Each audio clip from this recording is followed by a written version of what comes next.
Hello viewers of Citizen Insight. My name is Yelena and I'm going to be talking a little bit about copyright laws. Copyright, when we hear the word, we often we kind of know what we're talking about. We're not fully certain what it means. According to our good friend Wikipedia, copyright is a legal concept enacted by most governments, giving the creator of an original work exclusive rights to it, usually for a limited time. Aside from giving the right to copy, it also gives the creator the right to be credited for the work and to decide who gets to use it and who may benefit from it financially, and so on. Some say that copyright protects the creator, while others say that it limits the consumer.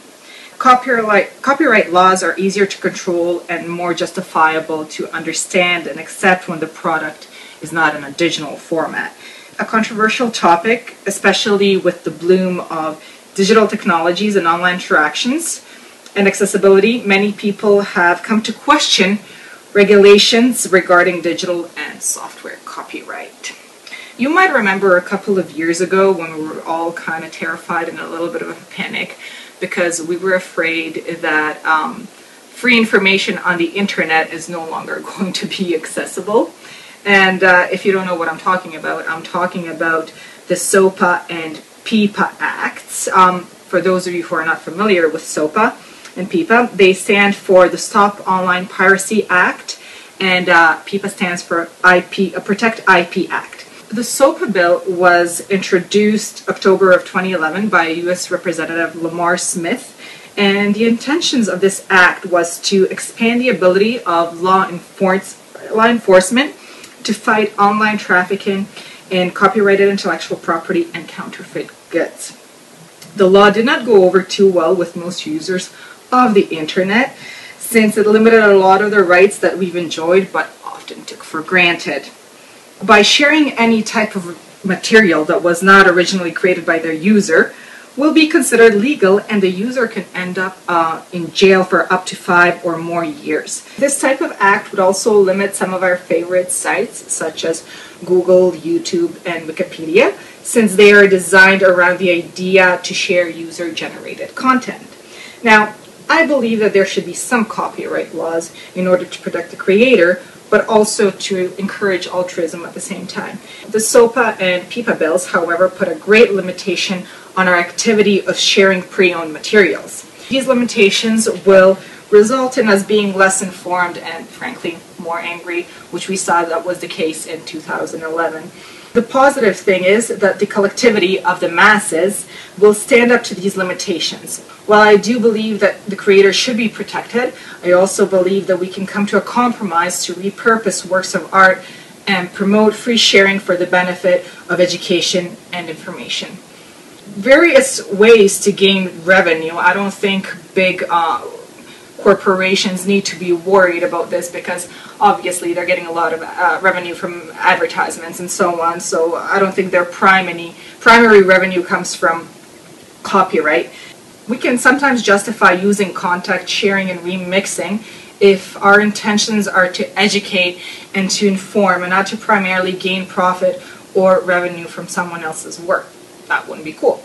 Now, with our network online culture, most people, excluding, again, the multi-billion corporations, will allow you to use their work as long as they are giving the credit for the portion of your appropriation or use. I actually spoke with a really good friend of mine, Roman Dimitri. He's a photographer, and I asked him how he feels about other people using his images either on their blogs, websites, social media networks, and so on. And he said that he doesn't mind it at all, actually. He likes it because, number one, it promotes him as the photographer. And number two, he's really more than willing to, share his images as long as the person who is the author of the website, the blog, or the content being written will give credit where credit is due. And again, the nice thing always is to put a link, directing to the website of the artist. So I think that most people, aside from the corporations, are quite willing to share and to repurpose content for the sake of information and education, and that's one thing we can all benefit from. Hey Val, thanks for the opportunity to speak to me about remix culture. To begin, remix culture is the act of appropriation, which involves the participation of an individual taking something for their own use, usually without the consent or acknowledgement of the owner, such as the use of music or images. Audio and visual appropriation becomes a war between mainstream producers and the public sphere. The mainstream music industry attempts to limit freedom of expression through copyright infringement, royalties, or intellectual property laws. For instance, an example of someone who defies the regulations surrounding remix culture is Greg Gillis, also known as Girl Talk. He is a DJ who produces a musical experience known as a mashup, by using samples of songs of various artists and bands without their written or expressed permission. He presents to the world a political viewpoint of countering ideas and traditional ideas of ownership. In a world of restrictions, why can't individuals alter a copyrighted song or artwork in order to create a unique sound or masterpiece? Audio collage, an aspect of remix culture, allows individuals to take pieces of songs and manipulate them into something original. Music collages allow people to manipulate an original sound by going against the norm of passively listening to the mainstream. By tweaking it, they're able to make it their own, such as explained by Girl Talk, putting Elton John in a headlock and pouring a beer over his head. Many great works, including music, art, or film, have appropriated elements of culture, remixed them, and created something new. But what is fair use? Where is the distinction between piracy and plain old theft? The problem is that there are too many regulations and definitions surrounding remix culture. They are blurry, making it hard for a public domain to comprehend what they can and cannot do. Thus, the ability of culture to remix is needed for new forms of creativity and expression to be produced. New ideas need to prosper, develop, in order for culture to expand beyond what it already knows. It seems that there is a constant struggle between what companies are trying to constantly limit the freedom of information and intellectual property. By manipulating elements of media, remix culture has provided a way for individuals to create their own stories and build upon them, effectively becoming a new form of storytelling in the digital age. Consumers now more than ever have the ability to take different aspects of culture, remix them, and make it their own. Media users gain the ability to directly respond to and act upon a message more than ever, as the consumer can now become a producer, whether it's making a mashup, visual collage, or other elements of culture in order to create something original. The receiver also becomes a sender, continuing the process of sharing and participation in a public domain. As a public, we can seemingly go anywhere and find any information we desire almost anywhere in the world at an extremely rapid pace. However, the ownership of information and property is then put into question. The property rights of culture, such as music, film, art, or literature, are constantly being challenged by corporations due to the ease of copying and distribution. In my opinion, I do not think that they care about producing cultural products, rather the profit accumulation at the end of the day.